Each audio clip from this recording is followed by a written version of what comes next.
D'accord, ok. Très, très bien. Donc, vous venez de publier votre livre aux éditions L'Harmattan. J'ai Oui. reçu un mail hier, donc c'est Ah, l'occasion d'en parler. Bravo. Ah, d'accord. félicitations. Félicitations. J'ai été un petit peu frappé aux portes des maisons d'édition. J'ai envoyé 7 manuscrits et sur les 7, il y a eu 2 réponses négatives. Et ce sont les gens qui cherchent les concours, quoi, hein. Donc vous avez compris de qui je parle. Et puis il y a eu l'Harmattan qui m'a proposé un contrat d'édition. Et donc le roman est sur le site depuis hier soir, sur le site de l'Harmattan. Donc oui, ils ont. Compliment. Oui, félicitations.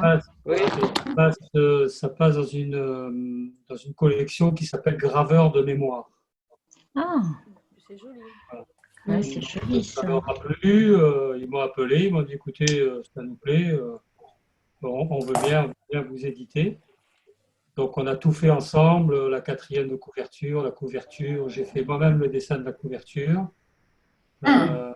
Et donc on a choisi ensemble les couleurs, ils ont tout passé au peigne fin, ils ont regardé il y avait encore quelques petites coquilles, je le dis pour Alain, il y avait encore quelques petites coquilles qui étaient dans des coins, comme bâillonnées, où il manquait l'accent circonflexe sur le A, et qui étaient déjà passées au correcteur du Robert, au correcteur de Word, etc.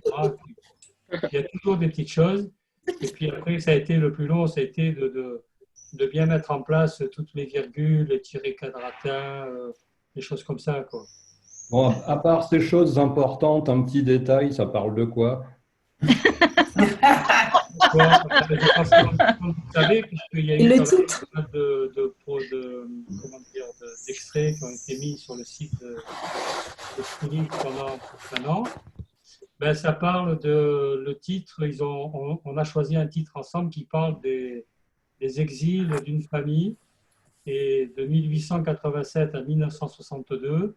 Et puis, il y a en sous-titre, il y a Espagne, Algérie, France. Tout ça, C'est sous le titre, c'est La Ménagère rouge. La ménagère rouge, ça c'est le titre. Ah, La Ménagère rouge, au départ, on avait choisi avec Alain la mémoire en éclat. Et puis, au dernier moment, j'ai changé.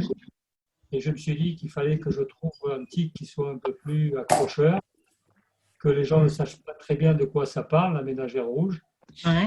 Je peux vous dire, c'est une ménagère en Non, il ne faut argent. pas le dire, il ne faut pas le dire. Je peux pas le dire. Non, ben, parce qu'on peut croire que ça parle d'une personne, la ménagère rouge. Hmm. On peut croire que c'est un livre politique, avec le terme rouge au milieu, enfin, ou à la fin. Donc voilà. Mais c'est un cadeau qui avait été fait à mes parents lors de leur mariage en Algérie. Hmm. Voilà. Et que nous avons récupéré sur Marseille. Et cette ménagère a traversé la Méditerranée avec nous. Wow. Hmm. Oui. Donc globalement, c'est l'histoire de la famille depuis les ancêtres en 1887 jusqu'à l'exode en 1962, avec ces anecdotes familiales sont mélangées aux événements historiques. Ah oui. Et Alain m'avait proposé que certains chapitres soient faits d'une manière antéchronologique. Manière Antéchronologique. Manière Ah, antéchronologique. d'accord. Donc, le chapitre 1 est chronologique, le 2 ne l'est pas, le 3 est chronologique, le 4 ne l'est pas, etc. Ah oui. Et la fin du livre, c'est le début de la rébellion en Algérie, en 1962. Hein, c'est original. Mm. Forcément, C'est intéressant aussi, oui. on est très curieux. Alors, comment ça s'est passé avec Alain? Parce que là, c'est une pleine réalisation et un plein aboutissement de votre formation. Je n'étais pas écrivain au départ, à la base. J'avais simplement commis pendant quelques années soit des paroles de chansons qui étaient mises en musique par des amis musiciens, soit des poèmes qui sont d'ailleurs sur mon blog, enfin une partie, tout au moins. Et donc, c'est suite au décès de ma maman fin 2018. je me suis mis à prendre des feuilles de papier et à écrire ce qui me passait par la tête et surtout ce que j'avais gardé dans ma mémoire. Parce que je m'étais aperçu qu'avec mes deux frères, on s'était retrouvés comme trois, excusez-moi le terme, mais comme trois couillons, dans la mesure où on n'avait aucune relation de mémoire avec mes parents, parce que mes parents avaient complètement occulté cette histoire-là. Ils ne voulaient pas en parler, parce qu'ils pensaient que c'était honteux, etc. Donc à partir de là, je me suis mis à écrire, et puis à un moment donné, je me suis aperçu que ce que je faisais, ça n'avait ni queue ni tête, c'était des histoires que je mettais les unes après les autres. Mhm.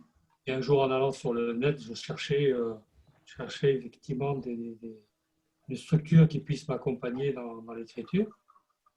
Et donc, j'avais hésité, je ne sais plus comment s'appelle l'autre structure, je crois que c'est une structure qui est du coup. On n'en parle pas, on n'en parle pas.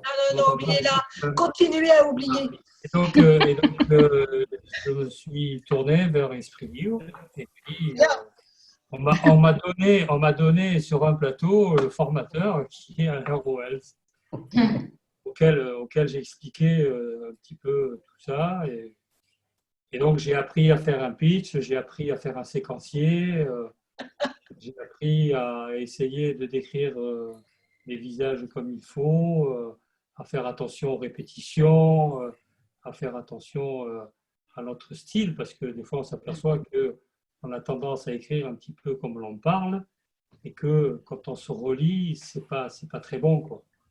Donc, il faut faire attention à ça. Et puis, comme j'aime bien la poésie, j'ai essayé de mettre pas mal d'odeurs, de parfums, de paysages, de couleurs, de sensations. Et puis tout ça, ça a donné le livre qui fait 225 pages. En grand format, c'est un format qui fait 16,5 sur 21. Ah ouais, Un format qui est plutôt allongé, quoi. Voilà, c'est pas un format A5. Il est plus grand que l'A5. très bien. Alors, on va passer la parole à votre formateur, Alain. Comment ça s'est passé, cette collaboration? C'était... Non, bon, déjà, moi, le sujet me plaisait au départ. Bon, c'est une période de l'histoire que j'aime bien. J'avais lu pas mal de choses là-dessus et ce qui m'a semblé tout de suite intéressant, c'est que je n'avais jamais rien lu sur des pieds noirs d'origine espagnole qui étaient devenus français par la suite en Algérie et qui étaient rapatriés en France. J'avais jamais rien lu là-dessus et je pense qu'il n'y a pas beaucoup de livres sur ce thème-là. Donc, oui, tout de suite, moi, j'ai eu l'idée de lui faire remonter jusqu'aux origines. Alors, au début, il y avait des choses assez drôles parce que il me disait, moi, je ne connais pas, je ne suis jamais allé. Et puis, je ne sais pas, 15 jours ou 3 semaines plus tard, il m'appelle et il me dit, bon, je pars en Espagne, je vais dans le village d'origine. Et là, je me suis dit, bon, c'est parti, quoi. Et effectivement, c'est parti, ça s'est bien passé. Et... Alors oui, il y avait un petit mécanisme à mettre en place qui au début n'était pas évident, comme il a expliqué, c'est-à-dire qu'il y a une alternance de chapitres avec les premiers qui vont de façon chronologique et les autres en alternance, donc anté-chronologique, pour qu'on se retrouve à la fin au même endroit, quoi, au même point.